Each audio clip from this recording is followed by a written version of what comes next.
Ágætu sjóðsfélagar, Almenna lífeyrissjóðsins, velkomin til ársfundar 2025. Ég vil í upphafi þessa fundar leggja til að Grétar Már Ólafsson verði fundarstjóri og óska eftir samþykki fundarmanna. Grétar Már tekur hér með við stjórnun fundarins og segi hér með fundin settan. Takk fyrir.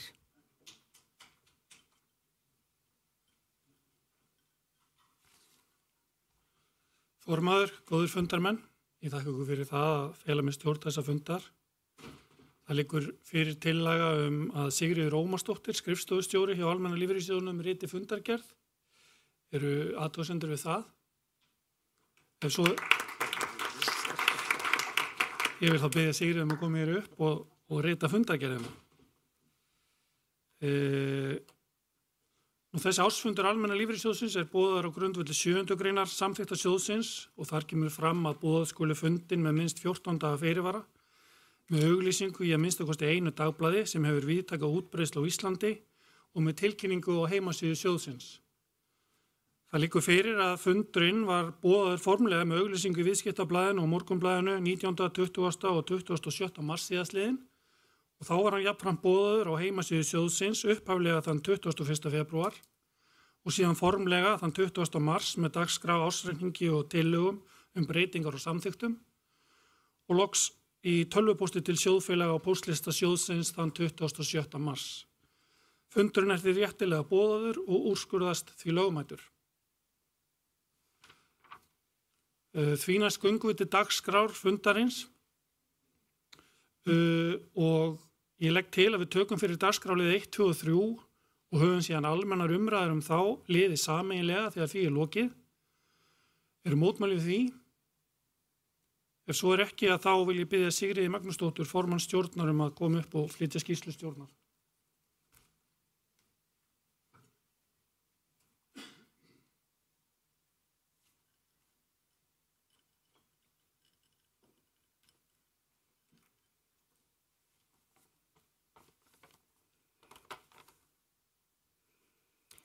Góðir sjóðsfélagar. Mér langar í upphafi að minnast 2 stjórnarmanna sem hafa fallið frá nýlega. Þann 4. febrúar síðastliðinn lést Guðmundur Hjálmarsson sem starfaði lengst af sem deildarstjóri byggingadeildar Tækniskólans í Reykjavík. Guðmundur sat árabil í stjórn Lífeyrissjóðs Tæknifræðingafélags Íslands og síðar í stjórn Lífeyrissjóðs arkitekta og tæknifræðinga. Brynjólfur Bjarnason lést þann 16. mars síðastliðinn.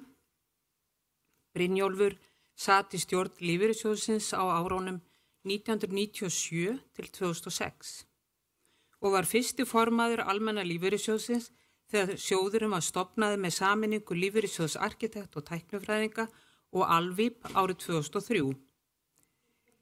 Brynjólfur leiddi einnig sameiningu Almenna lífeyrissjóðsins og Lífeyrissjóðs lækna árið 2005. Ég vil biðja fundamenn að rísa úr sætum sínum og minnast Guðmundar Hjálmarssonar og Brynjólfs Bjarnasonar.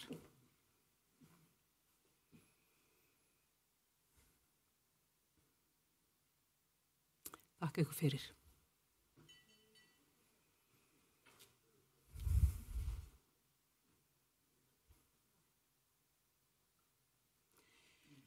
Það má segja að árið 2024 hafi verið farsælt fyrir fjárfesta.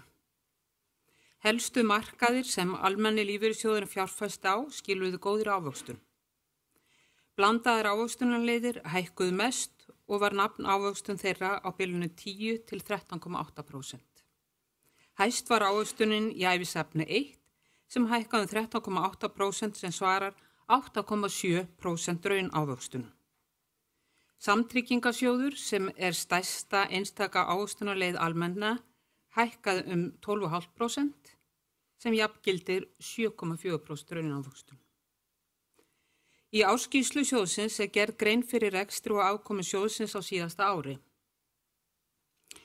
Gunnar Baldursson, framkvæmdastjóri sjóðsins, mun hér á eftir gera grein fyrir rekstri hans og tryggingafræðilegri stöðu og síðan mun Kristjana Sigurðardóttir, fjárfestingastjóri, fara yfir ávöxtun síðasta árs og það sem af þessu ári, auk þess að kynna fjárfestingastefnu sjóðsins.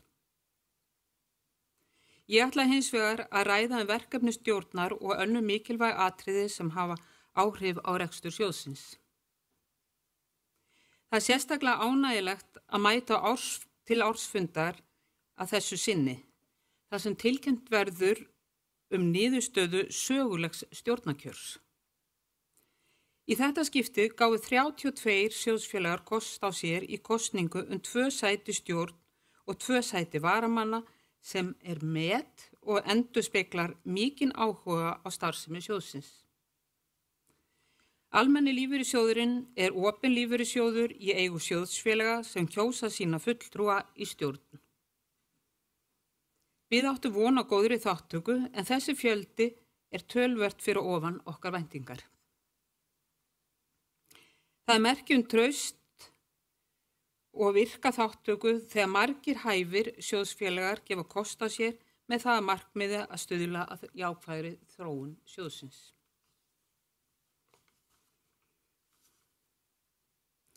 Það er áhugavert og skemmtilegt að sitja í stjórn lífeyrissjóðsins, enda eru verkefnin bæði fjölbreytt og krefjandi. Starfsemin er lögbundin og er því að mestu í föstum skorðum.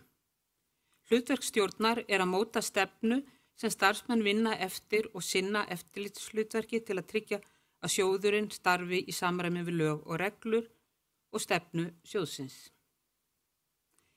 Dagleg rekstrarverkefni berast almennt ekki á borð stjórnar né heldur fjárfestingaverkefni nema þegar er að ræða fjárhæðir yfir ákveðnu hámarki. Stærsta verkefni stjórnar ár hvert er endurskoðun og mótun fjárfestingastefnu sjóðsins. Þar er ákveðið í hvaða eignaflokkum ávöxtunarleiðir fjárfesta, sett markmið eignasamsetningu og skilgreind viðmörk sem heimila frávik frá stefnu. Við endurskoðunina er tekið tillit til þátta eins og sögulegra ávöxtunar og sveiflna, áhættuþol sem ræðst af aldri sjóðsfélaga, fjárfestingatíma og tryggingafræðilegri stöðu samtryggingasjóðs. Stefnan kveður einnig á hámark einstakra útgefenda og kröfur fjárhagslegan styrkleika. Reynsla sýnir að til lengri tíma litið skiptir fjárfestingastefnan mun meira máli en einstaka fjárfestingaákvarðanir. Fjárfestingastefnan tekur markvissum og varfærnum breytingum milli ára og er uppfærð stefna yfirleitt samþykkt í nóvember og birt á heimasíðu sjóðsins. Þótt hún sé merkt viðkomandi ári er hún til langs tíma en við teljum mikilvægt að sjóðsfélaga viti hvernig sjóðurinn hyggst að ráðstafa sparnaði þeirra litið til framtíðar. Fjárfestingastefna almenna lífeyrissjóðsins fyrir árið 2025 var samþykkt 27. nóvember 2024. Kristjana Sigurðardóttir mun gera grein fyrir breytingum milli ára en hér á eftir, en ég ætla þó að segja frá því að ákveðið var að stofna nýja ávöxtunarleið við endurskoðun síðustu stefnu en það er erlent verðbréfasafn sem er 7. ávöxtunarleið sjóðsins. Við erum mjög ánægð með þessa viðbót sem hefur fengið góða móttökur þrátt fyrir mótvind á síðustu vikum sem einkum er tilkomin vegna yfirvofandi tollastríðs. Á hverju ári fer sjóðurinn yfir og endurskoða það sem kallað er eftirlit með áhættu. Með það að markmiði að sjóðunum sé kleift að greina, meta, vakta og stýra áhættu í starfsemi sjóðsins. Stjórn ber ábyrgð á áhættukerfinu og eyðir drjúgan tíma á hverju ári að skipuleggja það og fylgjast með að það sé skilvirkt. Í tengslum við endurskoðun áhættukerfis fer stjórnin yfir ýmsar sviðsmyndir sem geta haft áhrif á afkomu og stöðu lífeyrissjóðsins, meðal annars varðandi mismunandi þróun fjármálamarkaða og sviðsmyndir sem tengjast einstökum atburðum og þróun þeirra á hverjum tíma. Í þessu samhengi vil ég nefna að sjóðurinn fylgist grannt með eignum á vegum ávöxtunarleiða Almenna lífeyrissjóðsins sem staðsettar eru á Reykjanesi. Þessar eignir eru bundnar í félögum sem eiga beint eða óbeint í HS Orku, HS Veitum og Bláa lóninu. Auk skuldabréfa sem HS Veitur hafa gefið út. Samanlagt námu þessar eignir rúmum 8,6 milljörðum í árslok og vægi þeirra í eignasöfnum ávöxtunarleiðanna var á bilinu 1% til 2,4%. Félögin hafa tryggingar sem veita vernd gegn eignatjóni og rekstrarstöðvun að ákveðnu marki.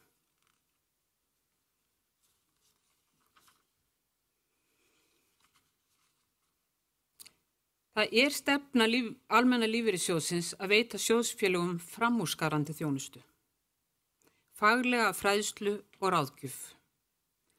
Á árlegum vinnufundi stjórnar á árinu 2024 var þjónusta við sjóðsfélaga sérstakt þema.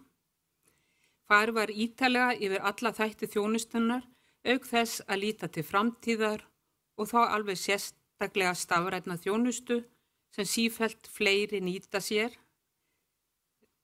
sjóðsfélagavef og lánavef til að sækja upplýsingar og sinna eigin málum. Á vinnufundunum fóru ráðgjafa sjóðsins yfir daglega þjónustu við sjóðsfélaga en í hverju viku svara þau að jafnaði 150 símtölum, lesa 150 til 200 tölvupósta og svara samdægurs, svara 15 netspjöllum og hitta jafnaði 25-40 sjóðsfélaga á stað eða fjarfundum sem eru bókaði fyrirfram og aðra 10 til 20 sem koma á skrifstofuna án þess að bóka tíma. Þetta er töluvert mikil þjónusta. Sjóðurinn stendur einnig fyrir margvíslegri fræðslu fyrir sjóðsfélaga og skipuleggur þannig upplýsinga og fræðslufundi. Mæting á slíka fundi er misjöfn en vil ég benda á að öllum viðburðum er streymt á vefnum og hægt að horfa á síðar. Í þessu sambandi vil ég nefna að í byrjun mars hélt sjóðurinn fræðslufund undir nafninu Eftirlaun í útlöndum. Fyrir sjóðsfélaga sem íhuga að verja eftirlauna árunum að einhverju leyti erlendis. Fundu sóttu á annað 100 manns en síðan hafa yfir 2300 hort á upptöku frá fundinum á vefnum. Þjónusta sjóðsins er markviss og metnaðarfull. Ég hvet sjóðsfélaga til að fylgjast með fræðslustarfsemi sjóðsins og bóka tíma hjá ráðgjafa til að fara yfir lífeyrismálin og sjá hvert stefnir.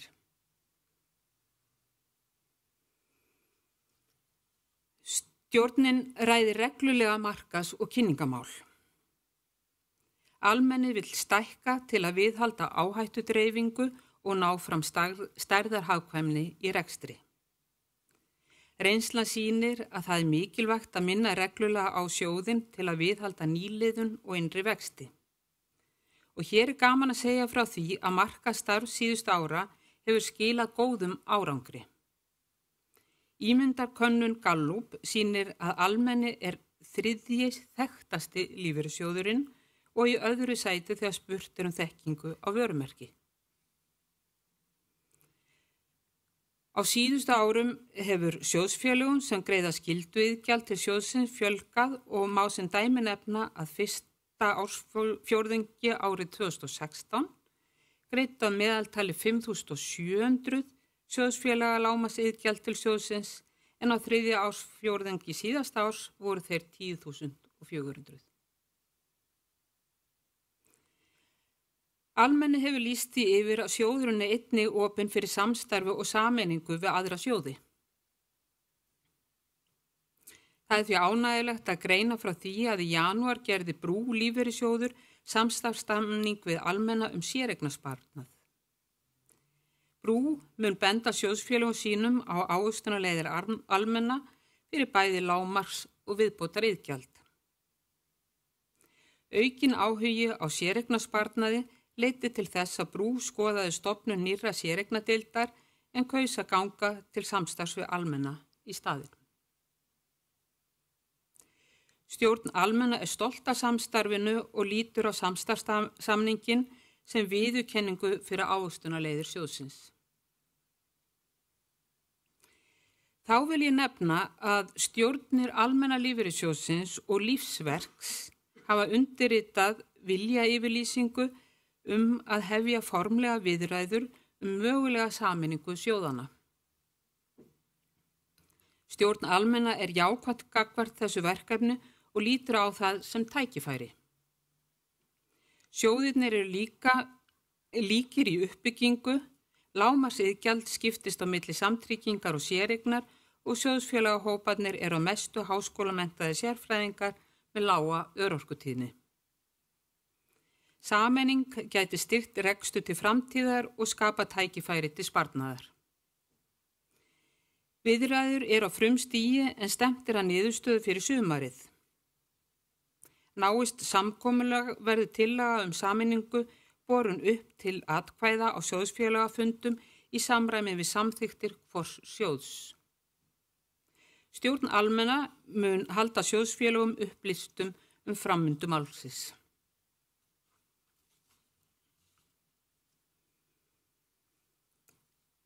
Í desember 2021 tilkynnti fjármálaráðuneytið að lífeyrissjóður skyldi taka upp nýjar líftöflur sem gera ráð fyrir lengri meðalævi. Þetta þýðir aukna skuldbindingar þar sem ellilífeyrir er greiddur til æviloka. Hæstiréttur staðfesti 27. nóvember 2024 í máli lífeyrissjóðs verslunamanna að heimilt sé að laga réttindi sjóðsfélaga eftir aldri vegna nýrra líftafna. Dómurinn er fordæmisgefandi og staðfesti lögmæti slíkrar aðlögunar. Niðurstaðan styður réttindabreitingar sem samþykktar voru á ársfundi Almenna lífeyrissjóðsins 31. mars 2022. Með dómsniðurstöðinu má telja innleiðingu nýrra líftafna hjá Almenna lokið. Í október 2022 tilkynnti fjármála- og efnahagsráðherra mögulegar aðgerðir vegna stöðu ÍL-sjóðs og óskaði eftir viðræðum við eigendur HFF skuldabréfa uppgjör. Til að setja málið í samhengi má nefna að skuldabréfin eru einn stærsta einstaka eign Almenna lífeyrissjóðsins. Þann 23. febrúar 2024 hófust formlega viðræður milli Íslenska ríkisins og 18 lífeyrissjóða, þar á meðal Almenna lífeyrissjóðsins uppgjör skuldabréfa sjóðsins. Í mars 2025 lögðu ráðgjafa lífeyrissjóða og viðræðanefnd ráðherra fram tillögu uppgjör HFF bréfa með ríkisskuldabréfum, öðrum verðbréfum og reiðufé, sem eru íslenska krónur og gjaldeyrir. Tillagan sem þarf samþykki 75% kröfuhafa verður borin upp á fundi skuldabréfa eiganda þann 10. apríl næstkomandi.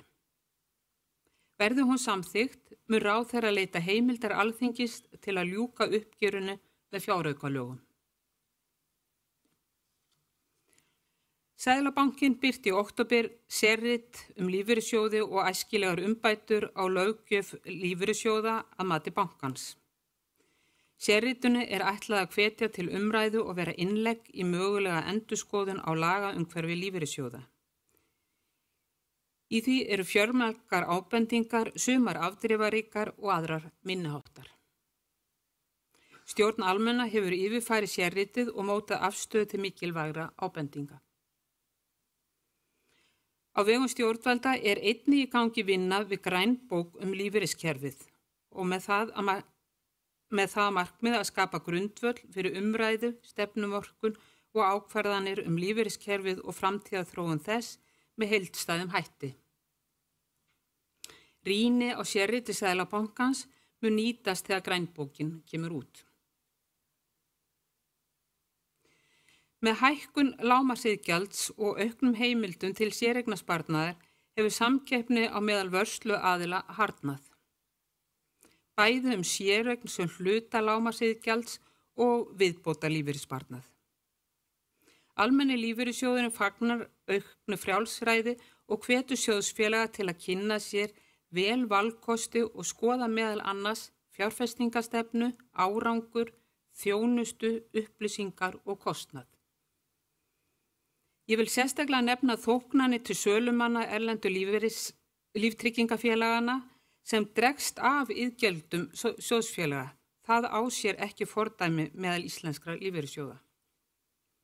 Einnig er mikilvægt að huga að frelsi til að skipta vörsluaðila séreignarsparnaðar en þeir sem gera samning við tryggingafélag gera yfirleitt langtímasamning sem getur verið kostnaðarsamt að segja upp ef fólk vill hætta eða flytja sparnað sinn til annarra vörsluaðila.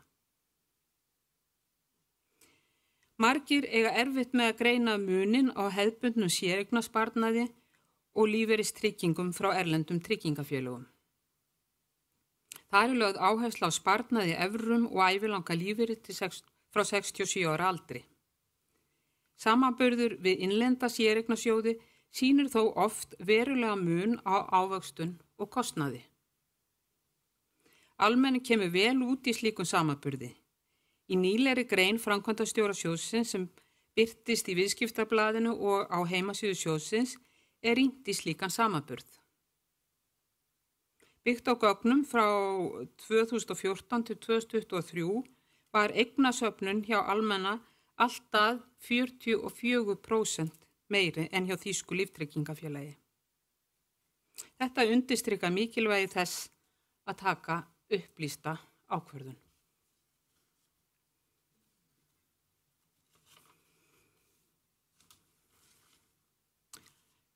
Á árinu 2025 eru liðin 60 ár frá því að Lífeyrissjóður Tæknifræðingafélags Íslands, elsti sjóðurinn af forverum Almenna lífeyrissjóðsins, var stofnaður.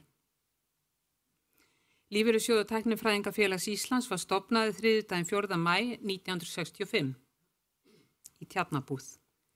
Fundinum var boðaður að Lífeyrissjóðanefnd Tæknifræðingafélags Íslands með bréfi til allra félaga og mættu á fundin 19 félagar. Lífeyrissjóður Tæknifræðingafélags Íslands var fyrsti séreignasjóður landsins. Árið 1998 sameinaðist sjóðurinn Lífeyrissjóður arkitekta, en sameinaði sjóður arkitekta og tæknifræðinga sameinaðist síðan Alvib í ársbyrjun 2003. Þegar Almenna lífeyrissjóðinu var stofnaður, stjórn Almenna lífeyrissjóðsins mun minnast afmælis sjóðsins með ýmsum hætti sem verður nánar auglýst á heimasíðu og með netpóstum til sjóðsfélaga.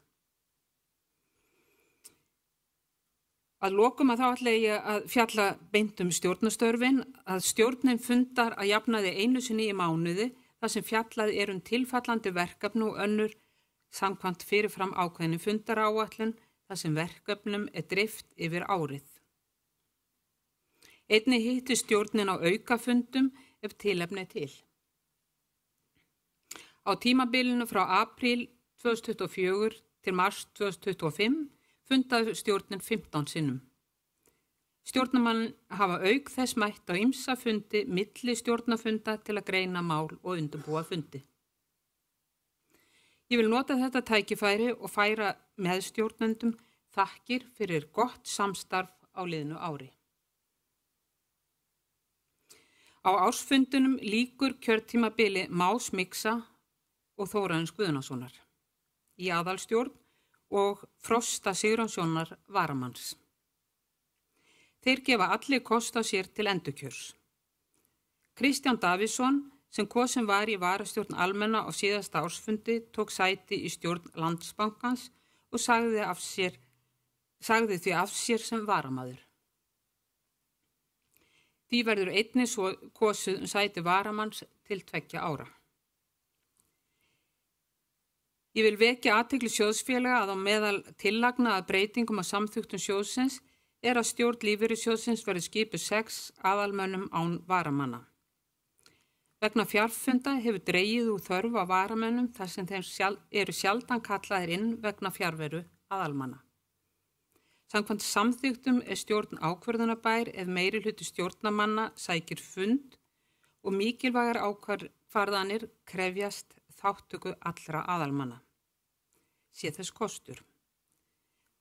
Þessi breyting í samræmi við þróun stjórnarhátta annars staðar og miðar að einfaldari, skýrari og stöðugri stjórnarháttum. Til að tryggja eðlilega yfirfærslu lagt til sólarlagsákvæði að núverandi varamenn sitji kjörtímabil sitt og leysi aðalmenn af ef þörf krefur. Þegar það tímabil rennur sitt skeið tekur ný skipan formlega gildi. Ég vil að lokum þakka sjóðsfélögum fyrir ánægjuleg samskipti og samstarf á liðnu ári. Einnig vil ég þakka starfsfólki sjóðsins fyrir góð störf og ánægjulegt samstarf. Takk fyrir.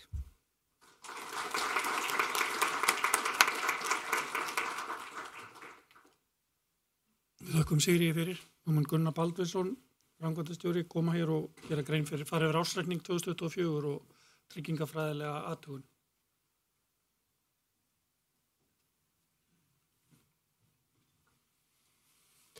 Já, góðir fundarmenn sem eru hér í sal og sjóðfélagar sem fylgjast með í streymi. Ég ætla að fara yfir ársskýrslu sjóðsins sem er á rafrænu formi og er að finna á heimasíðu sjóðsins. Vek athygli á því að ef farið er inn á heimasíðuna að ef sjóðfélagar velja þar sem stendur almenna og útgefið efni þar fyrir neðan, þar er ársskýrslan og ársskýrslur fyrri ára. Það er mikið af upplýsingum í ársskýrslunni. Fyrir utan hefðbundin ársreikning þá er þar einnig að finna upplýsingar starfsemi og rekstur. Það eru ítarlegar upplýsingar ávöxtun, eignir og fjárfestingar og síðan eru fylgiskjöl sem eru meðal annars útdráttur úr fjárfestingastefnu, útdráttur úr áhættustefnu, stjórnarhátta yfirlýsing og ófjárhagsleg upplýsingagjöf. Ritið er samtals 109 blaðsíður og það er mikið af upplýsingum í því og ég hvet sjóðfélaga til að kynna sér. Ég vek athygli á því að við erum með sérstakt efnisyfirlit fyrir allar skýringar sem fylgja ársreikningnum. Þær eru ítarlegar og þar er að finna mikið af upplýsingum og það er auðvelt að því að skýrslan er rafræn að fara á milli. Efst á hverri síðu eru takkar til að færast fram og aftur eða fara á efnisyfirlit og af efnisyfirliti er hægt að fara á einstaka kafla. Ég ætla þá að fara yfir ársreikningin sem er á blaðsíðu 30. Hann er hefðbundinn og byrjar á skýrslu stjórnar sem er að stórum hluta efnislega samhljóma því sem Sigríður fór yfir hér rétt áðan. Á blaðsíðu 35-37 er áritun óháðs endurskoðanda Geirs Steindorssonar hjá Deloitte. Geir er hér í salnum og er tilbúinn að svara spurningum og eftir ef einhverjar eru.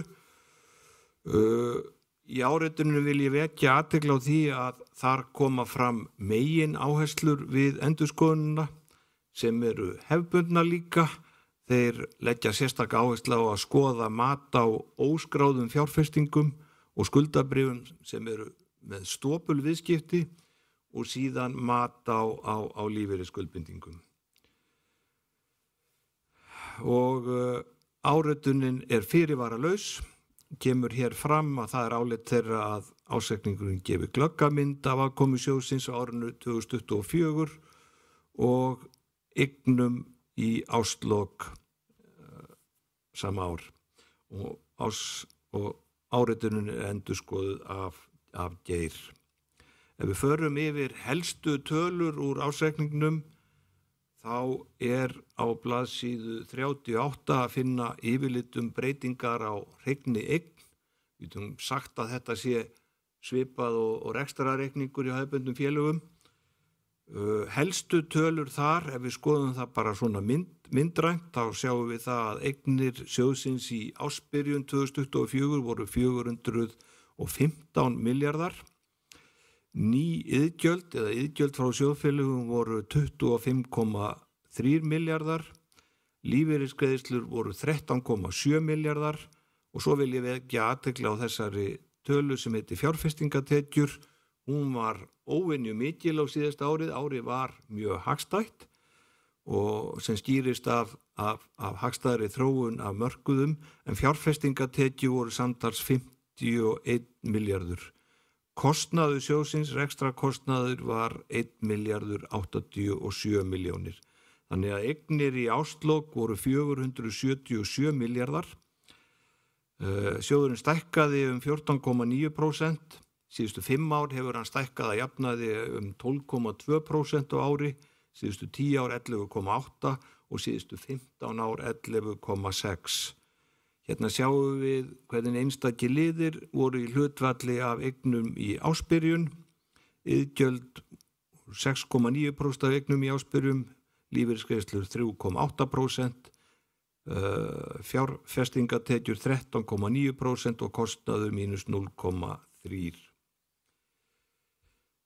Efnahagsreikningur á blaðsíðu 39. Kristjana mun fara ítarlega yfir eignirnar hér og eftir, þannig ég sé ekki ástæðu til að gera það, en ég ætla að varpa upp þessari mynd sem sýnir sjóðinn og ávöxtunarleiðir. Smærri kakan í miðjunni sýnir skiptingu annars vegar í séreignarsjóð og samtryggingarsjóð, og það svona einkenni almenna að við stærri hluti eigna eða meiri hluti eigna eru í séreignarsjóði. Hann vó 53% af heildareignum í árslok og samtryggingarsjóður vegur 47%. Við getum sagt að hefðbundnir starfsgreinasjóðir, þar þetta yfirleitt farið þannig að eignir í samtryggingarsjóðum yfir 90%.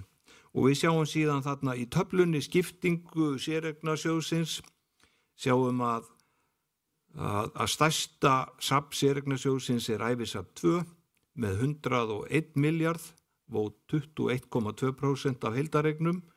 Næststærsta safnið ævisafn 1 og svo ævisafn 3 og innlánasafnið 35 milljarðar. Önnur söfn eru minni.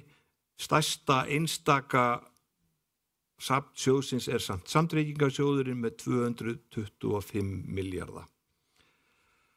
Á síðasta ári jukust iðgjöld 10% og skiptust þannig að iðgjöld í séreignarsjóð voru 14,4 milljarðar, iðgjöld í samtryggingarsjóð 11 milljarðar. Og ef við skoðum það sem lágmarksiðgjald, þá var það 19,5 milljarðar eða 77%, viðbótariðgjald, iðgjald umfram 15,5%, mestuleyti viðbótarlífeyrissparnaður voru 5,8 milljarðar eða 23%. Já. Lífeyrir hækkaði 17% á síðustu ári og úttektir úr séreignarsjóði 19%. Við greiddum 8,2 milljarða úr séreignarsjóði og við sjáum þarna efri kökuna hægra megin að mesta því það sem við köllum aldurstengdar úttektir þegar sjóðfélagar mega hefja töku séreignar við 60 ára aldur, það voru 6,6 milljarðar og næststærsti liðurinn þar lánagreiðslur, séreign inn á lán eða 1,2 milljarðar. Lífeyrisgreiðslur úr samtryggingarsjóði voru 5,5 milljarðar.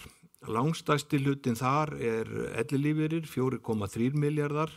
Næststærst örorkulífeyrir sem voru 502 milljarðar.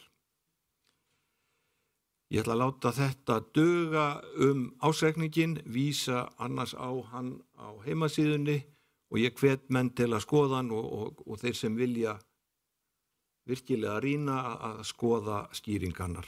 En ég ætla þá að fara yfir tryggingafræðilega úttekt, helstu atriði úr henni og Benedikt Jóhannesson, tryggingastarfræðingur, hérna í salnum og hann tilbúinn til að svara eða vakna spurningar tryggingafræðilega úttektina. Hún unnin af talnakönnun og það Benedikt sem skrifar undir hennar. En hvað tryggingafræðileg úttekt, hvað verið að reikna? Og í stuttumáli þá svarið að þetta mat á eignum og í samanburði við áætlaðar skuldbindingar. Og við byrjum alltaf á að skoða það sem heitir áunnin staða. Það samanburður á núverandi eignum, það eignir sem sjóðurinn á núna eða átti þá í árslok 2024. Annars vegar eignir og hins vegar skuldbindingar vegna iðgjalda sem var búið að greiða á þeim tíma. Að því loknu þá reiknuð svo kölluð framtíðarstaða, þá eru iðgjöld virkra sjóðfélaga framreiknuð til 70 ára aldurs og þau núvirt og það borið saman við skuldbindingar sem þessi framtíðar iðgjöld munu mynda. Mismunun á því framtíðarstaða, þetta svo lagt saman og þá fæst út það sem heitir heildarstaða. Og hér sjáum við niðurstöðu tryggingafræðilegar athugunar í árslok 2024 og 2023. Blágrænu súlunar sem sagt í áramót og við sjáum strax að staðan batnaði á síðustu ári. Hún batnaði vegna góðrar ávöxtunar eigna og þá þannig að áfallin staða sem var mínus 7,7% í ársbyrjun fór í mínus 4,1%. Framtíðarstaða getum við sagt bara í fullkomnu jafnvægi og heildarstaða fór úr mínus 4,5 í mínus 2,4. Sjóðurinn hefur sett sér þá stefnu að áunnin staða sé innan við plus 5 til mínus 5% og við sjáum það sést kannski ekki nógu vel að þessum stóra skjá en við sjáum að við erum bæði fyrir innan þessi mörk með áunnastöðu og framtíðastöðu. Í lögum eru ákvæði hvenær þarf að breyta réttindum og ef sjóður á bilinu mínus 0,5 upp í plus 5 þá þarf ekkert að gera og við vorum með heildarstöðu 2,4 þannig að við erum á því bili. Lögin segja líka ef sjóður 5 ár í röð frá mínus 5 til mínus 10 þá verður að lækka réttindi eða hækka réttindi ef sjóður á bilinu plus 5 til plus 10 og ef sjóðurinn fer fram yfir 10% mörkin þá verður að hækka strax eða lækka strax en við vorum semst á bilinu 2,4 og því verða engar breytingar gerðar á réttindum að svo stöddu. Hérna sjáum við hvernig áfallin skuldbinding þróaðist. Áfallin skuldbinding Samtryggingarsjóðs voru 213 milljarðar og við það bættust ný iðgjöld upp á 18 milljarða. Við það bætist reiknuð ávöxtun sem annars vegar verðtrygging og hins vegar þessi fræga 3,5% raunávöxtun sem oft deilt En þetta bara þannig að Samtryggingarsjóðurinn hann bara mallar stöðugt skuldbindingarnar hækka í hverju mánuði með breytingu á vísitölu neysluverðs og reiknaðri ávöxtun þar ofan á. Og þetta viðfangsefnið að reyna að sjá til þess að eignir geri betur en þetta. Og það reynda gerðum við á síðasta ári því að eignatekjur Samtryggingarsjóðs voru 25,2 milljarðar eða 7,4% og það það sem skýrir bætingu á henni stöðu milli ára. Síðan sjáum við að skuldbindingin hækkaði út af nýjum iðgjöldum sem voru 10,9 milljarðar, hún lækkar við lífeyrisgreiðslur sem voru 5,3 milljarðar og svo hérna smærri liðir. Ég ætla sérstaklega að vekja athygli á þessum liður hérna sem heitir annað. Þar staðan að þar örlítil lækkun á skuldbindingu sem vegna þess að forsendur sem tryggingafræðingurinn gefur sér, þær gengu ekki fullkomlega eftir. Í þessu tilviki voru við þá dóu örlítið fleiri heldur en það sem við erum að reikna með. Í lokin þá vil ég sýna ykkur hér samanburð á stöðunni miðað við þær forsendur sem sjóðurinn notar við að reikna skuldbindingar og síðan staðlaðar forsendur. Í almenna lífeyrissjóðinn greiðir mikið að háskólumentuðu fólki og tölfræðin sýnir að lifi lengur en fólk með minni menntun. Og við erum því, þegar við reiknum skuldbindingu vegna ellilífeyris, að reikna með því að okkar sjóðfélagar lifi lengur en, getum sagt, meðaltal. Það sé bara nálægt í 2 ár sem við leggjum ofan á.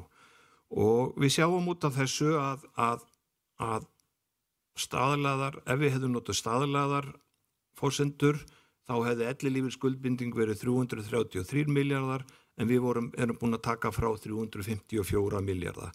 Hér munar 6%. Örorkutíðni okkar sjóðfélaga er líka tiltölulega lág og við notum því bara hluta af stöðluðum örorkulífeyrislíkum, sjáum að við erum búin að taka frá 16 milljarða til að greiða örorkulífeyri, en ef við hefðum notað staðlaðar forsendur þá hefðum við þurft að taka frá 53 milljarða og hér munar ansi miklu, eða 224%. Það er svipuð skuldbinding vegna makalífeyris, en barnalífeyrir hefði verið hærri ef við hefðum notað hærri örorkulíkur. Þetta þýðir það að við getum varið hærra hlutfalli af viðgjöldum heldur en þeir sem nota staðlaða líkur til að borga ellilífeyri, enda þurfum við líka að borga hann í lengri tíma. Og við sjáum hérna samanburð að hjá okkur vegur ellilífeyrisskuldbinding 92% af skuldbindingum, en ef við hefum nýtt staðlaða líkur þá væri það 82%. Örorkulíkur hjá okkur eru 4% af heildarskuldbindingum, en í stöðluðum lífeyrissjóði er það þá 13%. Og til gamans þá lét ég fylgja með hérna líka upplýsingar úr ársreikningabók lífeyrissjóða árið 2023, voru ekki komna nýrri tölur, og þar má sjá að hjá okkur var hlutfall örorkulífeyrisgreiðslna 9,2%, en hjá lífeyrissjóðum í heild var það 16,9%. Þetta er svona okkar styrkleiki að örorkutíðni er tiltölulega lág.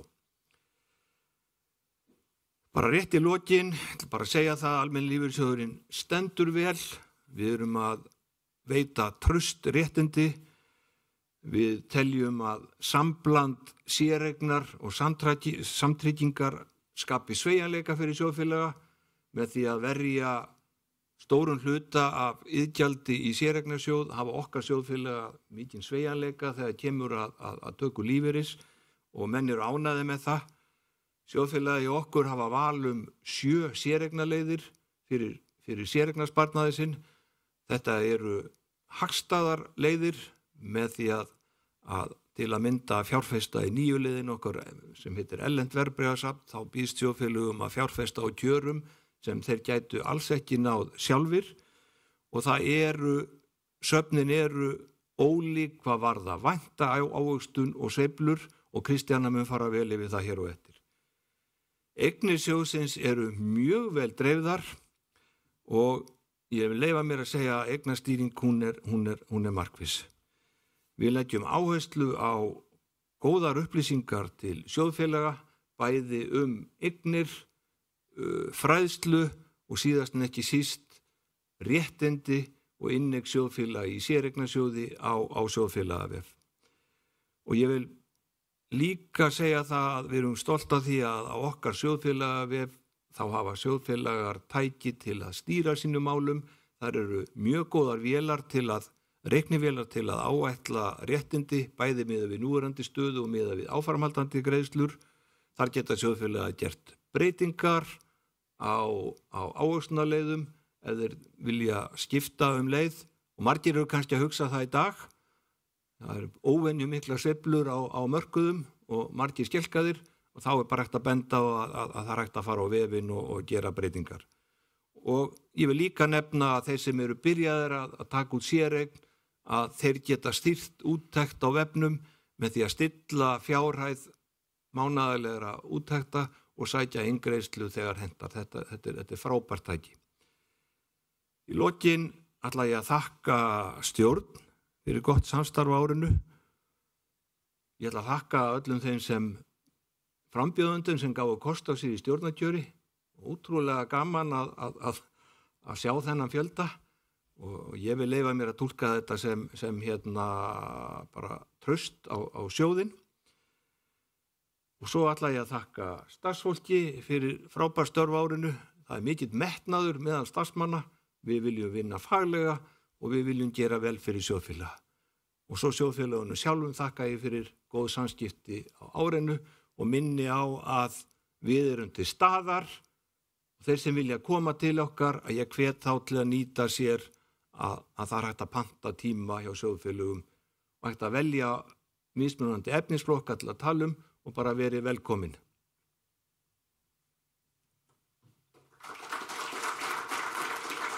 Takk fyrir þetta, Gunnar. Nú mun Kristjana Sigurðardóttir, fjárfestingarstjóri Almenna lífeyrissjóðsins, kynna fjárfestingarstefnu sjóðsins. Gjörðu svo vel, Kristjana.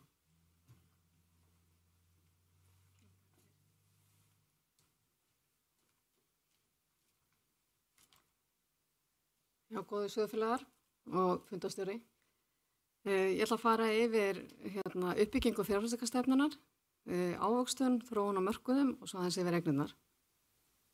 Fjárfestingarstefnan er hefðbundin, hún er í 5 köflum og er yfirfarin að hausti á hverju ári. Fyrst er fjallað uppbyggingu sjóðsins og þær ávöxtunarleiðir sem er í boði.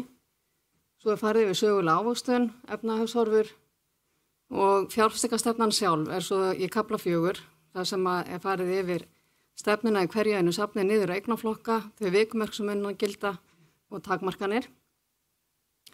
Í kafla 5 er svo fjallað þau viðmið sem eru við kaupa á fjármálagerningum. Í fylgiskjölum með stefnuna er stefna ábyrga fjárfestingar og eigandastefnan ásamt lánareglunum.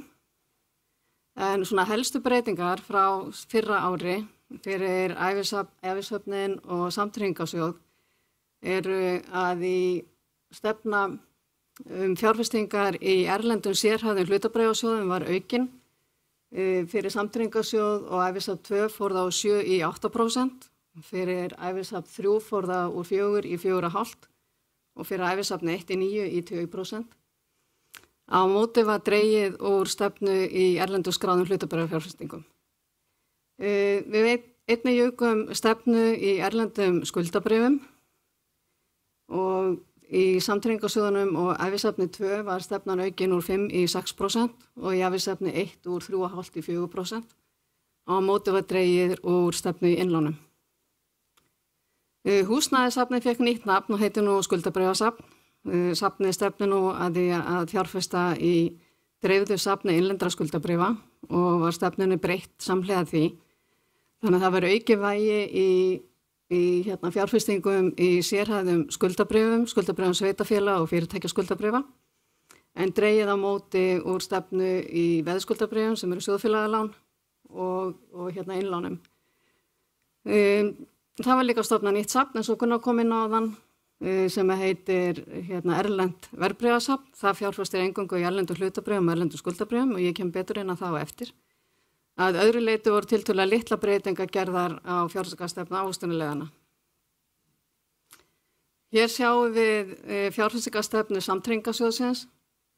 Hann stefnir að því að 45% af eignum séu í skuldabréfum og innlánum og 55% í hlutabréfum. Þetta er eignasamsetningin eins og hann var núna í byrjun apríl og eins og við sjáum þá er safnið bara á sinni langtímastefnu. Það er samt örlítil breyting frá áramótum. Við vorum í aðeins yfirvikt í erlendum hlutabréfum en erum komin aðeins í undirvikt núna. En þetta vegna þessar miklu hræringar sem hafa erlendum mörkuðum undanfarnar vikur.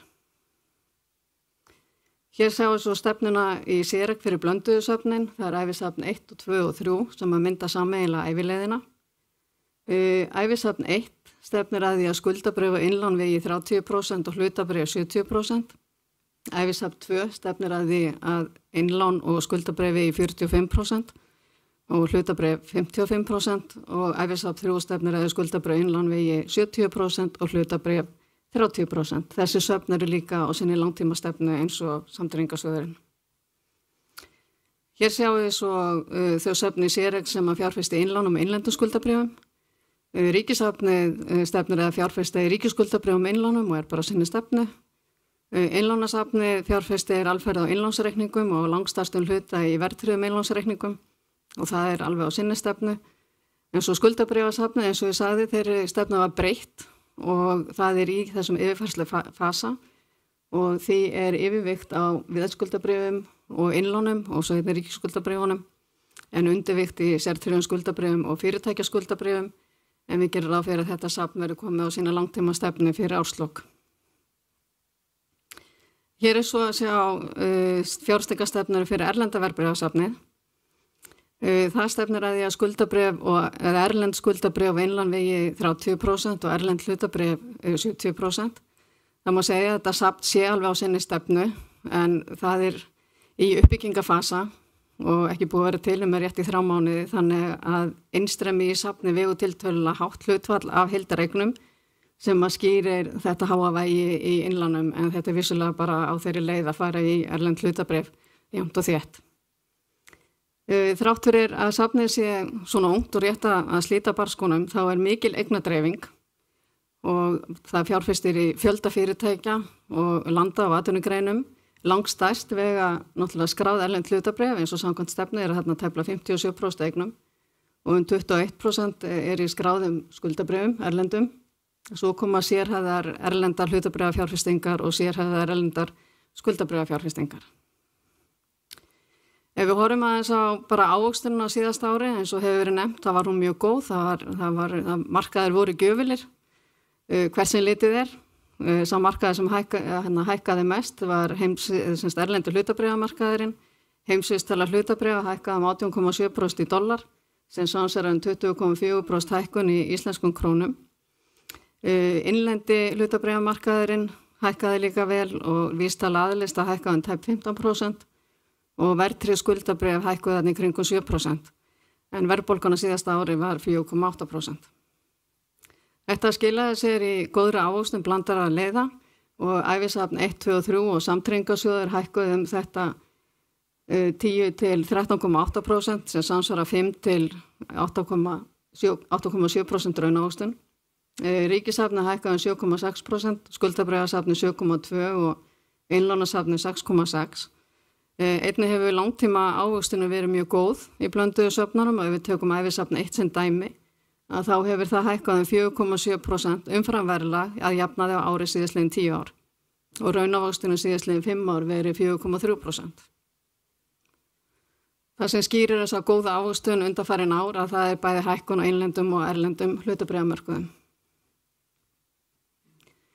Ef við skoðum að svona í eignirnar þá sjáum við hérna innlenda skuldabréfasafnið, eða sem sagt innlenda skuldabréfasafnið fyrir blönduðu söfnin.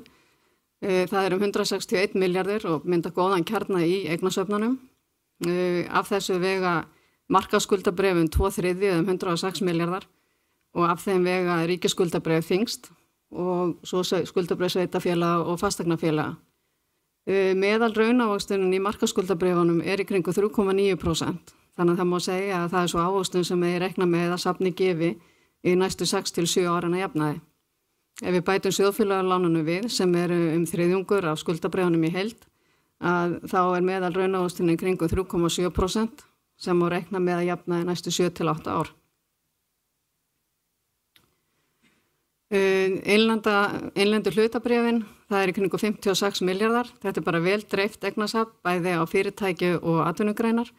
Það hefur verið að fjárfesta yfir 80 íslenskum félögum. 1/3 af safninu eða tæplega 1/3 er í óskráðum félögum en 2/3 er í skráðum markanum. Það hefur verið mikill vöxtur á erlendum eignum síðastliðin ár. Erlendasafnið er núna 210 milljarðar og þar vega langþyngst skráð hlutabréf sem 74% af safninu og svo sérhæðar erlendar hlutabréfafjárfestingar sem vega þarna 12 og skráð erlend skuldabréf tæplega 8%. Minni kökurnar sýna svo hlutfall milli innlendra og erlendra eigna í blönduðu söfnunum. Dökki hlutin sýnir hlutfall erlendu eignana og það vegur langþyngst í ævisafni 1 sem 59%, að tæplega helmingur í ævisafni 2 og samtryggingarsjóðnum og tæplega þriðjungur í ævisafni 3. Erlenda hlutabréfasafninu vel dreift bæði á lönd og atvinnugreinar. Það hefur verið að fjárfesta í 4700 skráðum fyrirtækjum víðsvegar heiminn.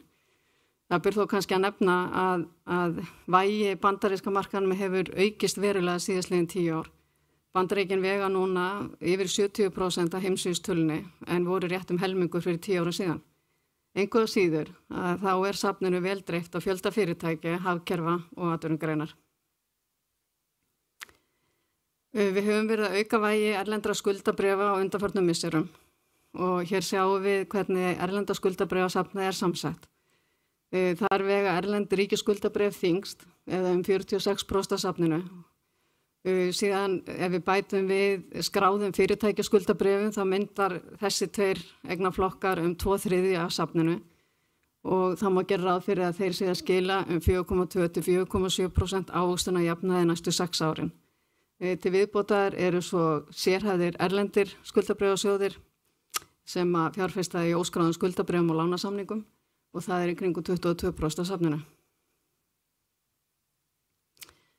Ábyrga fjárfestingar og sjálfbærni í fjárfestingum hefur mikið verið umræðin undanfarin ár og almennu horfir til sjálfbærni í fjárfestingum í samræmi við stefnu ábyrga fjárfestingar og eigandastefnu og tekur fjárfestingarferli sjóðsins mið af þessum stefnum og hluti af heildar áhættumati sjóðsins. Við fjárfestingar. Þetta í samræmi við gildandi regluverk upplýsingagjöf tengda sjálfbærni.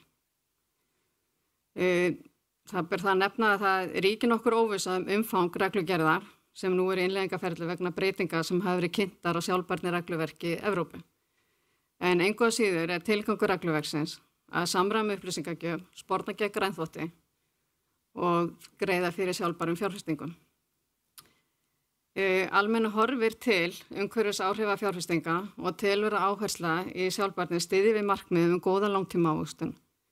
Enda má færa rök fyrir því að fyrirtæki sem leggja áherslu á sjálfbærni geti bætt rekstur og skila góðra afkomu hort til lengri tíma. Ef við förum aðeins yfir fjárfestinga umhverfið að það sem hefur gerst kannski síðasta ári að ávöxtunarkrafa á verðtryggðum skuldabréfum hefur hækkað. Eins og staðin núna að þá þetta að kaupa verðtryggð ríkisskuldabréf og þá lengstu bréfin í kringum 2,7% raunávöxtun og styttri bréfin 4,9%. Sama við sértryggða verðtryggð skuldabréf fjármálafyrirtækja að lengri bréfin þar núna 3,5% raunávöxtun á kröfu og styttri bréfin 4,8%. Hins vegar hefur orðið lækkun á ávöxtunarkröfum og óverðtryggðum skuldabréfum með lækkandi verðbólgu og minni verðbólguvæntingum. Þannig að óverðtryggð ríkisskuldabréf lengstu bréfin þar í kringum 6,6% ávöxtunarkröfamarkaði í dag og styttri bréfin 7,7%.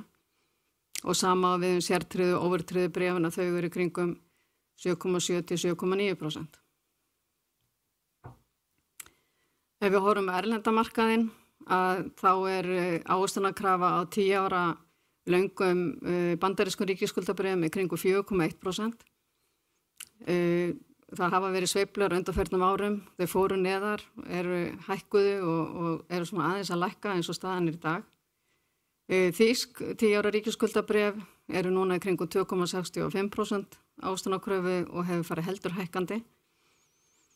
En varðandi þessa ávöxtunarkröfu eins og í Bandaríkjunum að það þarf að fara hátt í 20 ára aftur í tíman til að fá löng bandarísk ríkisskuldabréf í kringum 4% ávöxtunarkröfu.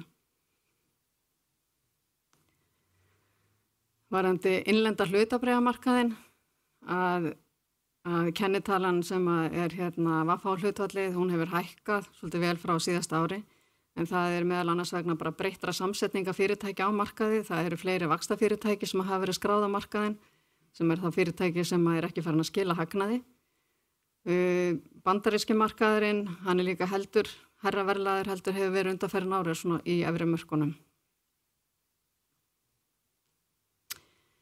Ef við skoðum þróun frá áramótum að þá hafi verið lækkun á mörkuðum og heimsvísitala hlutabréfa hefur lækkað 0,7% sem er í krónum 4,4%. Dollarinn hefur gefið vel eftir og nú það þannig að það eru evrósku hlutabréfin sem að draga vagnin. Innlendi hlutabréfamarkaðurinn hefur líka gefið eftir og lækkað 9,2% og skuldabréfamarkaðurinn sem bara rétt í kringu núlið. Þetta skila sér vissulega í lækkun á ávöxtun á blönduðu söfnunum og þeim söfnum sem að fjárfesta eða þau söfn sem að fjárfesta í hlutabréfum og erlendum verðbréfum að þau hafa lækkað og æfisafn 3 hefur lækkað til dæmis 0,4% og svo æfisafn 1 alveg niður í -2,9%. Erlenda verðbréfasafni hefur svo lækkað 2,5% frá áramótum. En þau söfn sem að fjárfesta í innlendum skuldabréfum, eingöngu og innlánum eru hækkun að hafa hækkað 1,1 til 1,9%. En hér hægra megin að þar hægt að sjá þróunina eða gengisþróun safnana og eins og sjá má lóðréttastrikið sýnir hvar áramótin voru og það var töluverð hækkun eins og við erum búin að fara yfir á síðasta ári og hún hélt áfram fyrstu vikur ársins en það var svona í kringum meðan febrúar upp og meðan febrúar sem að markaðir snéru og hefur verið lækkun á mörkuðum og svona gengin á söfnunum eru núna cirka það sem þau voru í október í haust. Eins og Gunnar kom inn áðan að ef að fólk að velta fyrir sér, það órói á hlutabréfamörkuðum, það eru mikla lækkanir í dag eftir tilkynningu nýrra tolla hjá manninum í Hvítahúsinu og þar sem markaðir nú sennilega bara velta fyrir svo reyna átt að segja áhrifum þessara tilkynningar. Þannig ef að fólk að eitthvað hafa áhyggjur af sínum eignum eða vilji breyta ávöxtunarleið að þá hægt að færa eignir á milli safna í séreigninni. Ráðgjafarnir okkar eru ávallt tilbúin til skrafs og ráðagerða og bara til að benda á að það eru söfn sem að veita svona stöðuga og jafna ávöxtun. Það eru beinu línurnar þarna sem þá helst innlánasafnið og skuldabréfasafnið. Og svo eins æfisafn 3, það fjárfesti vissulega í hlutabréfum og erlendum eignum en í miklu minna mæli heldur til dæmis æfisafn 1 eða 2. Hins vegar lækkun á mörkuðum bara kannski ágætis frétti fyrir þau sem að byggja upp eignir og geta þá farið inn á lægri verðum sem við væntum þess að markaðar jafni sig svona hort til framtíðar. En getum kannski alveg gert ráð fyrir að vera samt einhver óróleiki áfram. Við höfum verið að birta daglegt gengi yfir 27 ár. Þannig að ég vil bara benda ykkur á heimasíðuna. Það eru miklar upplýsingar þar bæði eignir og ávöxtun. Þannig ég hvet ykkur bara til að skoða það. Takk fyrir.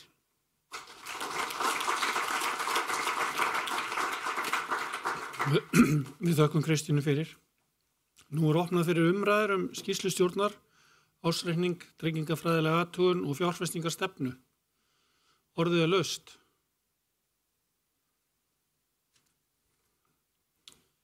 Ef enginn ætlar að kveða sér hljóðs þá ætla ég að leyfa mér að bera ársreikningin undir atkvæði fundarmanna. Þau ykkar sem staðfestið ársreikningin eins og hann liggur fyrir og hefur verið kynntur vinsamlegast réttu upp hönd. Einhver á móti? Hann samþykktur samhljóða með öllum greiddum atkvæðum. Nú hafa þessi 3 dagskrárliðir verið afgreiddir. Og komið að næsta dagskrárlið, en fyrir fundunum þá liggja tillögur frá stjórn til breyting á samþykktum Almenna lífeyrissjóðsins. Og vil ég biðja Helga Pétur Magnússon, lögfræðing og skrifstofu sjóðsins að koma hér upp og gera grein fyrir tillögum stjórnar til breytinga á samþykktum. Gjörðu svo vel.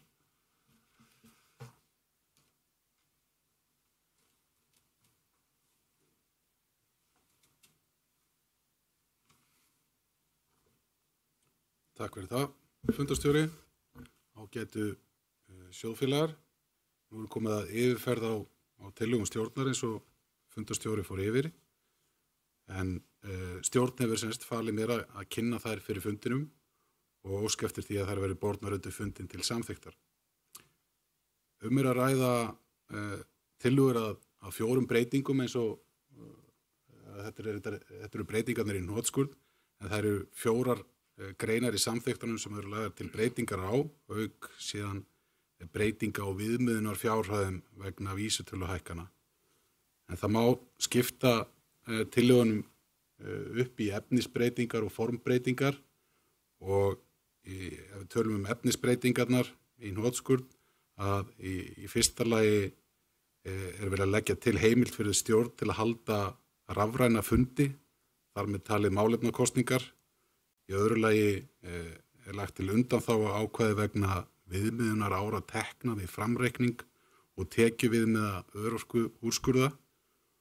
Og þá lagt til að stjórn verði einungis skipuð aðalmönnum og varamenn falla því hér út eins og Sigríður formaður fór yfir hér í ræðisuna áðan og þá lögð til rýmri heimild til boðunar ársfunda og þá ekki bara bundið við dagblöð. Svo eru ákveðna formbreytingar sem ég ætla ekki að fara sérstaklega yfir hér, en ég mun gera grein fyrir þeim og hverju glæri fyrir sig og eftir. En tillögurnar hafa verið kynntar í fundagögnum og þar hafa legið fyrir í rúmar 2 vikur eins og samþykktir gera ráð fyrir. Líkt og undanfarin ár, þá mun ég ekki lesa upp allar breytingarnar í heild sinni eða gera grein fyrir öllum þeim rökstuðningi sem hefur legið fyrir í fundagögnum, en leiði mér að vísa til fundagagnana í heild sinni hvað það varðar. En eins og þið sjáu hérna þá mun ég varpa upp hverju breytingu fyrir sig og og fjalla örlítið þær. Nú, hér 8. greinin komin upp, en á glærinum má sjá að tillagan gerir ráð fyrir einfaldri orðalagsbreytingu í grein 8.1, þar sem notast verður við orðalagi 4 vikur í stað mánaðar áður og þarfnast ekki frekari skýringa. Einnig lagt til að heimild verið veitt til að halda ársfundi rafrænt að hluta eða í heild, en með þessari breytingu er til dæmis hægt að framkoma kosningar samþykkta breytingar eins og rafrænt sem gæti flýtt fyrir afgreiðslu tillagna í þeim tilvikum þar sem handa upprétting dugar til dæmis ekki til og þá er hægt að bjóða eða stjórn tekur þá ákvörðun þá þarf að veita skýringar það hvernig fundurum verður rafrænt og getur til að mynda boðið þá fundamönnum að sækja fundin bara heima úr stofu með rafrænum hætti. En stjórn þarf þá að gera grein fyrir fyrirkomulaginu fyrirfram. Þá er einnig lagt til að umboðsákvæði greinar 8.3 falli niður. Ástæða þess er svo að atkvæðagreiðslu kunni í framtíðinni að verða rafrænar eins og ég segi og því þurfa reglur veitingu umboðs að vera í samræmi við framkvæmd slíkra kosninga. Við ætlum að taka það skýrt fram að almenna reglur umboð gilda áfram og sjóðfélagi getur áfram veitt öðrum heimild til að mæta fyrir sína hönd á sjóðfélagafundi. Og þá komum við að 19. grein, en ítarleg umfjöllun þessar breytingatillögur er að finna í fundargögnum. Helsta efnisbreytingin er svo að samræma fyrirkomulag við örorku úrskurði þannig að heimild verða að horfa til lengra tímabil sem 3 ára við útreikning framreikningsréttar og viðmiðunar tekna sjóðfélaga. En samkvæmt tillögunum verður heimild að horfa til 8 ára tímabils þar sem besta og versta árið verða undanskilin, en í dag er heimild að fara úr venjubundum 3 árum upp í 3 að bestu 5 árum þegar þessi undantekningar tilvik eiga við. Ég ætla ekki að fara yfir eða lesa upp orðrétt þessar breytingar og eins og ég segi vísa í fundagögnum sem liggja fyrir. Það eru fleiri breytingar á 19. greininni, en þær eru smærri í sniðum og eru svona tilfærslur og í rauninni ekki efnisbreytingar. Við ætlum nú að leyfa mér að vísa bara til fundagagna hvað þær varðar, en þær eru ekki yfirgripsmiklar. Nú, þá er komið að 5. greininni, en það er sem breytingar sem eru lagðar til og varða þá tillögur stjórnarsjóðsins að fella niður varamenn í stjórn, en að mati stjórnar er nægilegt að 6 aðalmenn sitji í stjórn, en það afar fátítt að kalla þurfi til varamenn í stjórn vegna þess að aðalmaður komist ekki til stjórnarfundar og með tilkomu fjarfunda hefur reynslan sýnt að stjórnarmenn nýta sér þann möguleika frekar en að senda varamann á fundin. Tillagan felur í sér að 6 manna stjórn er þá ákvörðunarbæri, 4 stjórnarmenn mæta til fundar og það er mat stjórnar að það tryggi nægilegt svigrúm án þess að kjörnum verði til viðbóta sérstakir varamenn eins og verið hefur. Tillagan er í samræmi við þróun stjórnarhátta hjá ýmsum öðrum félögum og auk þess felst ákveðin hagræðing í tillögunni verði hún samþykkt.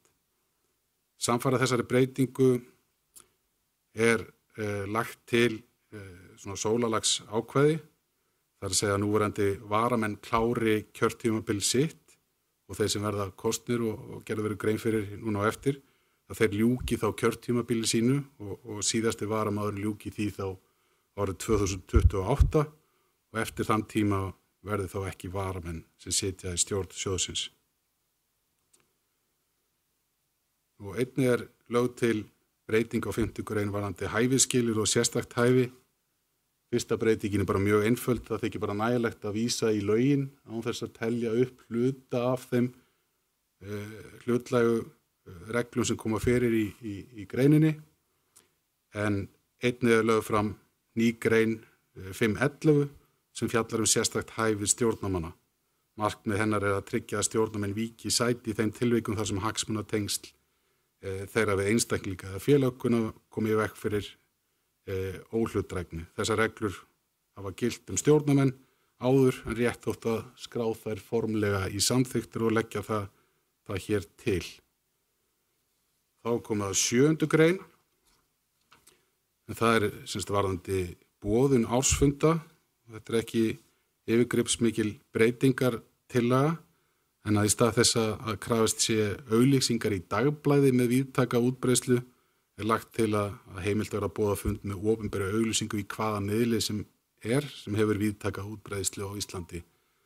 Svona vera nútímavæða greinina aðeins vegna þess að dagblöð með víðtækri útbreiðslu þeim hefur fækkað og með þessu telur stjórn að auki svigrúm myndist til þess að velja hentugustu miðlana til að tryggja sem mesta útbreiðslu fundabóða. Og þá er síðasta breytingin sem hér er lögð til og það er vísitölu breyting en ekki að ræða breytingar á raun fjárhæðum heldur einungis aðlögun til að tryggja að lestur og samþyktum sé skýrari fyrir sjóðfélaga sem að samþyktirna lesa og markmið er þá að samþyktir endurspegli betur verðlagsbreytingar og séu reglulega uppfærðar í takt við þessar vísitöluhækkanir. En að lokum vísa ég tillögum til fundarstjóra og óska eftir því að tillögurnar verði bornar undir fundin til samþykktar. Takk fyrir.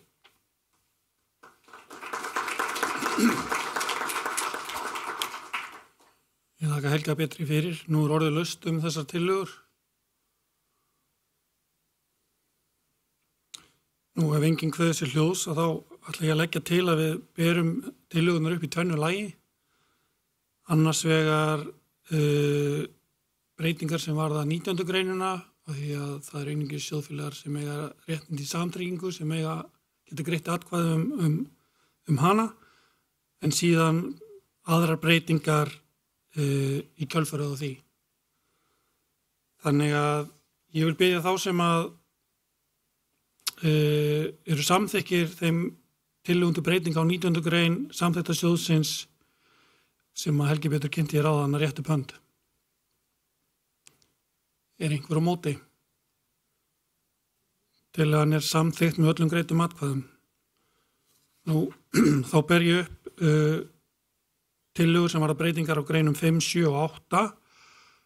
Ásamt þeim tillögum er lútað aðlögun á fjárhæðum vegna hækkunar og vísitölu en það er í rauninni, má segja, leiða af sér svona sjálfar þó að það varði ákvæði sem einnig eru einungis í samtryggingarsjóði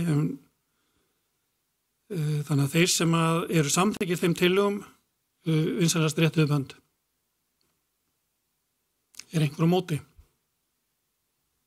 Þær eru samþykktar með öllum greiddum atkvæðum. Nú Þá komið að næsta dagskrárlið, en samkvæmt samþykktum almenna eru stjórnarmenn kosnir í rafrænum kosningum fyrir ársfund og framkvæmd kosningana í höndum sérstakrar kjörnefndar sem skipið af stjórn. Ég vil biðja Ólaf Jónsson, formann kjörnefndar, að koma hér upp og gera grein fyrir framkvæmd kosningana og kynna niðurstöðu hins rafræna stjórnarkjörs. Gjörðu svo vel.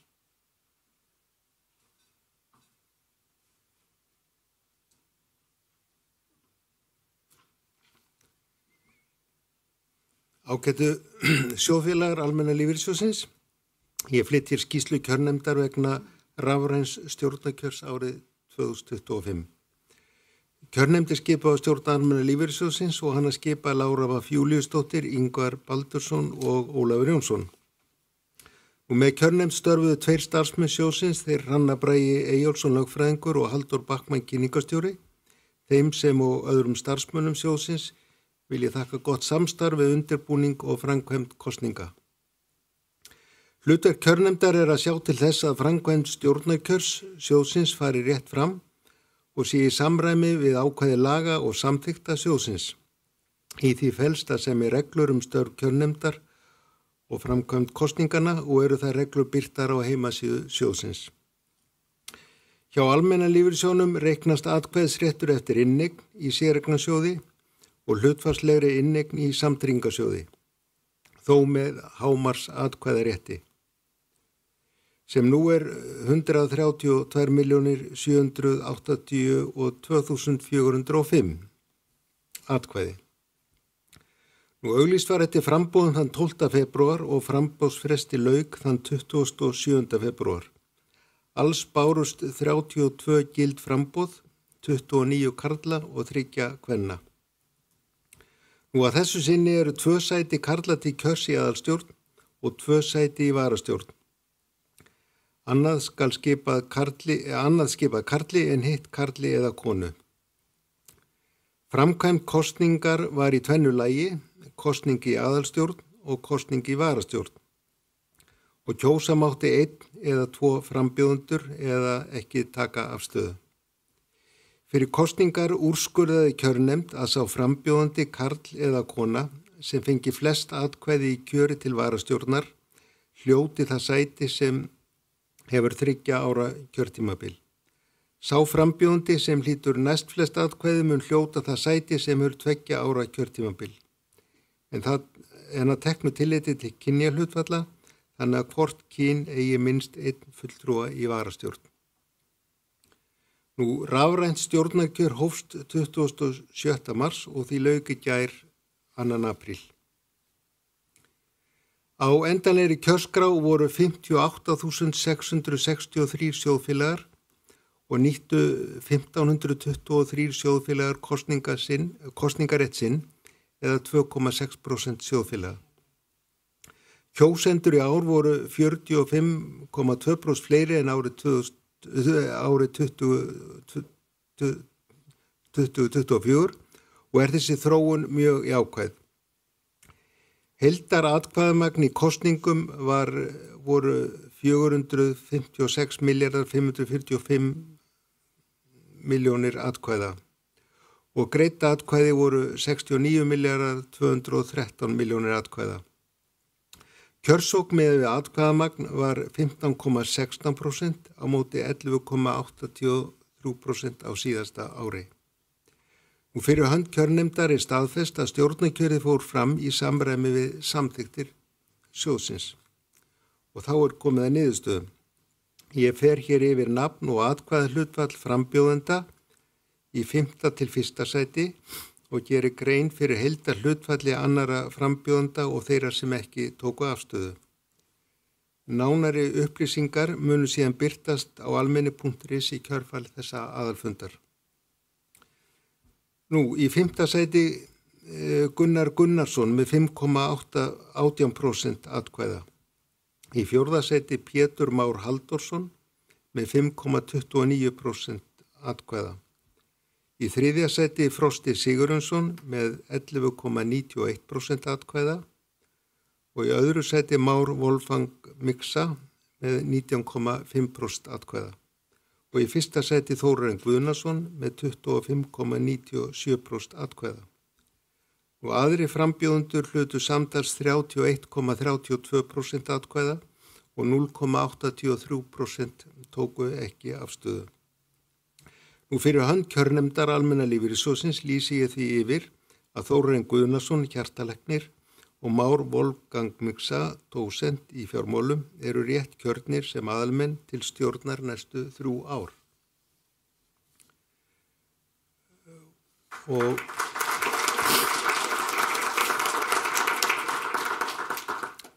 þá það niðurstaða í kosningu 2 varamanna í stjórn Almenna lífeyrissjóðsins og ég hef þá sama háttin á hvernig greint frá úrslitum. Í 5. sæti Magnús Karl Magnússon með 7,94% atkvæða. Í 4. sæti Frosti Sigurjónsson með 9,32% atkvæða. Í 3. sæti Vigdís Tinna Sigurvaldadóttir með 10,87% atkvæða. Í öðru sæti Rut Elvarsdóttir með 11,56% atkvæða og í 1. sæti Evgenía Kristín Mikaelsdóttir með 13,98% atkvæða. Aðrir frambjóðendur til varastjórnar hlutu 40,43% atkvæða og 5,9% tóku ekki afstöðu. Í núverandi varastjórn situr ein kona, Lára Jónasdóttir, sem kjörin var í varastjórn á ársfundi 2023. Þar sem kona hlýtur nú flesta atkvæði í kjöri til varastjórnar þarf að gæta að kynjahlutfalli við kjör á 3. manni í varastjórn Almenna lífeyrissjóðsins og hlýtur því sá karl sem fær flest atkvæði 3. sæti varamanns. Nú fyrir hönd kjörnefndar Almenna lífeyrissjóðsins lýsi ég því yfir að Evgenía Kristín Mikaelsdóttir, sérfræðingur, rétt kjörin varamaður til stjórnar næstu 3 ár. Og Frosti Sigurjónsson, rekstrarhagfræðingur, rétt kjörin varamaður næstu 2 ár. Frambjóðendum með þakka fyrir þáttöku í þessum lýðræðislegu kosningum og nýkjörnum stjórnarmönnum óskað til hamingju með kjörið og óskað velfarnaðar í störfum fyrir sjóðinn. Takk fyrir.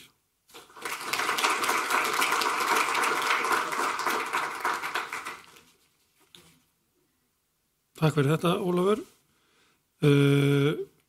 Nú, ég vil gefa nýkjörnum stjórnarmönnum kost á að koma hér upp og kynna sig ef þeir vilja það.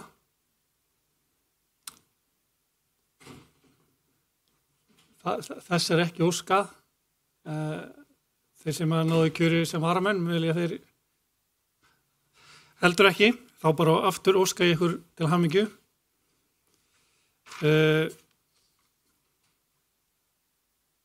Nú, næst á dagskrá þá kosningi endurskoðunarnefnd en borist hefur tillaga 2 óháða aðila í endurskoðunarnefnd. Það eru þau Helga Harðardóttir, löggiltur endurskoðandi og Eiríkur Þorbjörnsson, deildarstjóri hjá Verkís. Eru fleiri tillögur? Ef ekki eru Helga Harðardóttir og Eiríkur Björnsson hér með tilnefnd af ársfundi Almenna til setu í endurskoðunarnefnd fyrir árið 2025 til 2026. Þá komið að kosningu endurskoðanda eða endurskoðunarfélags. En samkvæmt tillögu endurskoðunarnefndar þá leggur stjórn sjóðsins til að Deloitte EHF verði endurskoðendur Almenna lífeyrissjóðsins. Og þar sem engin önnur tillaga hefur borist Deloitte EHF sjálfkjörið sem endurskoðunarfélag sjóðsins fyrir reikningsárið 2025. Þá næsti dagskrárliður ákvörðun laun stjórnar og fyrir fundinum liggur tillaga starfskjaranefndar sem að ég fer bara yfir. En hún hljóðar svo: mánaðarlaun stjórnarmanns verði 251.000 krónur á mánuði vegna komandi starfsárs. Varaformaður fær 1,5 mánaðarlaun og stjórnarformaður 2 mánaðarlaun. Stjórnarmenn fá auk þess greitt sérstaklega sem 1 mánaðarlaunum fyrir hvert fund utan reglubundinna funda samkvæmt starfsáætlun stjórnar en þó að hámarki 3 fundi á ári. Með aukafundum átt við sérstaka vinnufundi stjórnar og fundi stjórnar án starfsmanna. Stjórnarmaður sem stenst hæfismat hjá fjármálaeftirliti fær greitt 2 mánaðarlaun stjórnarmanns. laun varamanns fyrir setin fund sem aðalmaður nema 1 mánaðarlaunum stjórnarmanns eða 251.000 og 201.000 krónur fyrir setin fund sem varamaður, sem eru 80% af launum aðalmanns. Mánaðarleg þóknun til varamanns skal aldrei vera hærri en sem svarar til launa stjórnarmanna. Laun til undirnefnda stjórnar, endurskoðunarnefnd og kjörnefnd taki mið af launum stjórnar og nemi hálfum stjórnarlaunum eða 125.500 krónum á mánuði til almennra nefndarmanna og 251.000 krónur á mánuði fyrir formenn. Nú, með þeirri hækkun sem lögður til að verða á launum stjórnarmanna brugðist við hækkun launavísitölu samkvæmt samantekt Hagstofu Íslands eins og gert hefur verið á liðnum árum, en vísitalan hefur hækkað 6,6% milli ára. Vil ég biðja þá fundarmenn sem eru samþykkir tillögunni að rétta upp hönd. Einhver á móti? Tillagan því samþykkt samhljóða. Nú, þá komið að liðnum önnur mál. Einhver sem vil kveða sér hljóðs undir þessum lið? Ef svo ekki að þá dagskrá fundarins tæmd og ég vil óska eftir heimild fundarins til að fundarreitur í gangi fyrir á fundargerð í samráði við fundarstjóra. Eru athugasemdir við það? Ef svo ekki þá vil ég þakka fundarmönnum góða fundarsetu og Sigríður, vilt þú slíta fundi?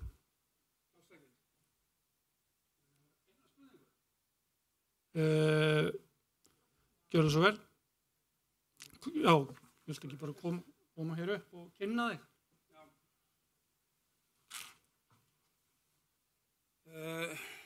Já, ég heiti Björn Sævar Einarsson, reyndar kona mín sjóðsfélagi, þannig að spurning hvort að ég megi að tala.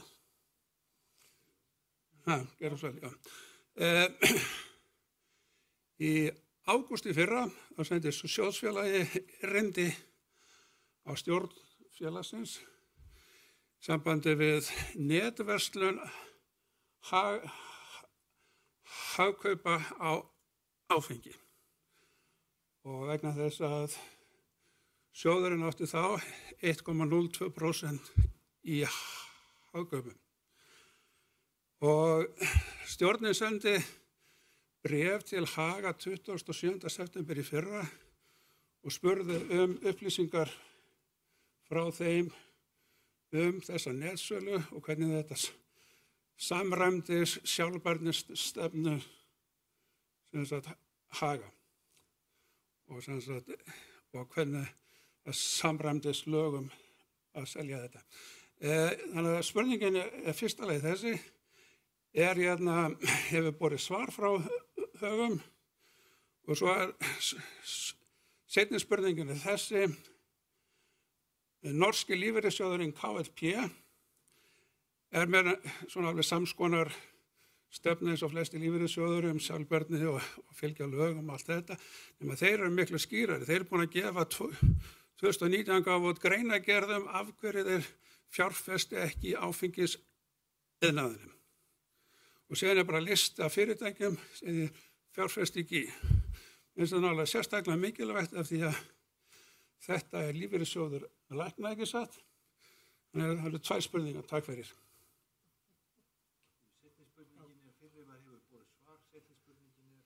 Seinni spurningin svo hvort að þeir myndi ekki skoða það að taka upp svona svipaða stefnu og þannig hún miklu skýrari heldur en að segja bara við fylgjum sjálfbærni og einhverju svona, þetta kemur stendur stýrt inn á vefsíðu KLP, hér greinagerð af hverju við fjárfestum ekki í áfengisiðnaðinum.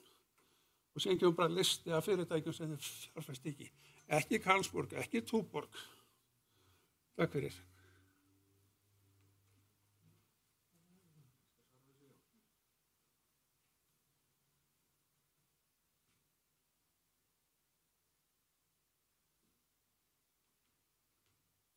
Takk fyrir spurninguna.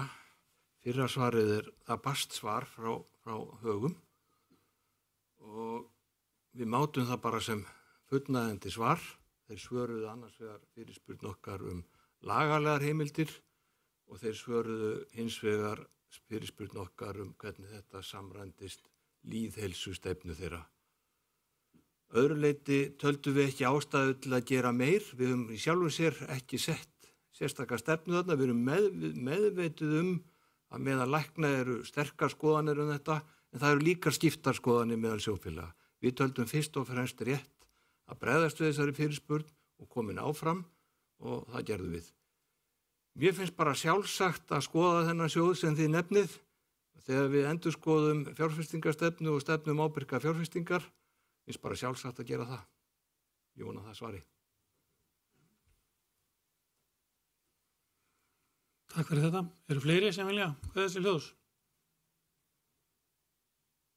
Ef svo ekki að þá dagskráin tæmd og Sigríður má bjóða þér að slíta fundi. Já, og ágætu sjóðsfélagar, nær og fjær. Ég bara þakka fyrir mjög góðan fund og bara þakka líka fyrir einmitt að halda stjórn vakandi með svona fyrirspurnum lýðheilsumál og þetta var rætt innan stjórnar og þetta er mál sem við tökum alvarlega. Þannig að en ég segi hér með ársfundi 2025 slítið.